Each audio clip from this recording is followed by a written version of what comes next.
আসসালামু আলাইকুম। ওয়ালাইকুম সালাম। কেমন আছেন? আলহামদুলিল্লাহ ভালো আছি। আপনারা কি করতে আছেন এখানে? এখানে আমরা বাড়ির পাইপলাইন কাজ করছি।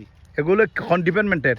এটা বিআরডিসি। বিআরডিসি জনগণের স্বার্থে না? হ্যাঁ, জনগণের সুবিধা তো ক্ষেত্রে। আপনাদের বাড়ি কোথায়? আমাদের বাসা রাজশাহীতে। রাজশাহীতে। এটা আমাদের সুবল চৌধুরী ম্যানেজার, বলেন আপনি কিছু। কৃষকের জন্য যত রকম উপকার আছে সরকারে তা করতেছে এই বাড়ি পাইপের মাধ্যমে। অনেক কষ্ট হতো আগে, এখন কিন্তু খুব সুবিধা হয় এই কাজটার কারণে। ধন্যবাদ। মুকুল বড়ুয়া কিতে লাগলো? ড্রেন সাফ করছি। ডেন সাহেব করতে লিখে দেয়। এই যে আমাদের মুকুল বড়ুয়া হ্যাঁ, ডেন সাহেব করে দেখুন আপনারা। হ্যাঁ।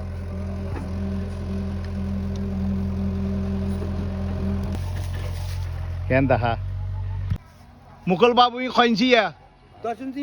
10 ইঞ্চি পাইপ এগুলো বসানো হবে কৃষক ভাইয়ের জনস্বার্থে।